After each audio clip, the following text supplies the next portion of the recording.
ఒక మాట చెప్పాను, ఎంతమంది పిల్లలుంటే అంతమందికి ఇస్తానన్న ఆంక్షలే లేవన్నాను. అంత మునిపేం చెప్పారు? అందరికీ ఇస్తానని ఒక్కడికి ఇచ్చారు. ఈరోజు నేను చెప్పింది ఎంతమంది పిల్లలుంటే అంతమందికి ఇస్తామని చెప్పి ఒకే రోజు అకౌంట్లో డబ్బులు వేసిన ప్రభుత్వం ఎన్డీఏ ప్రభుత్వం.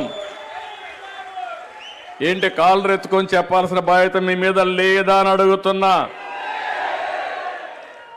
ధైర్యంగా ప్రజల దగ్గరకు పోయే అధికారం మనకు లేదా అని అడుగుతున్నా మిమ్మల్ని. ఈ ఒక్క కార్యక్రమమే కాదు, ఇంకో పక్కన మీరు చూస్తే దేశంలో ఎవ్వరివ్వని విధంగా నేను సవాలు విసురుతున్నా. 64 లక్షల మందికి ఎన్టీఆర్ భరోసా పేదల సేవలు. మొదటి తారీఖు ఆదివారం అయితే హాలిడే అయితే ఒకరోజు ముందు శనివారం. ఏం తమ్ముళ్ళు, ఎవరైనా ఎప్పుడైనా సరే ఇది చేశారా అని అడుగుతున్నా.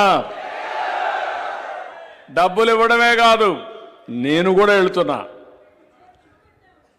అధికారులు మా కుటుంబ సభ్యులందరం కూడా వెళ్ళి ఆ రోజు పేదలకు అండగా ఉంటాం, మిమ్మల్ని గుర్తుపెట్టుకుంటాం అని మీరు చూస్తే 4,000, 6,000, 10,000, 15,000 ఎవరన్నా ఊహించారా, ఎవరన్నా ఇచ్చారా అని మిమ్మల్ని అడుగుతున్నా.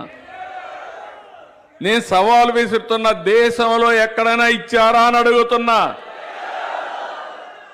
ఒకే ఒక కార్యక్రమం ఎన్టీఆర్ భరోసా, సంవత్సరానికి 34,000 కోట్లు ఇచ్చే ఒకే ఒక ఏకైక కార్యక్రమం భారతదేశంలో ఎన్టీఆర్ భరోసా. మీరు చెప్పకపోతే, చెప్పుకోలేకపోతే ఈవెన్ డెవలప్డ్ స్టేట్స్, బాగా మనకంటే ఆదాయం ఎక్కువ వచ్చే తమిళనాడు, కర్ణాటక, మహారాష్ట్ర, తెలంగాణ మనతో పోటీలో కూడా లేరు. ఈ విషయం మనం గుర్తుపెట్టుకోవాల్సిన అవసరం ఉంది.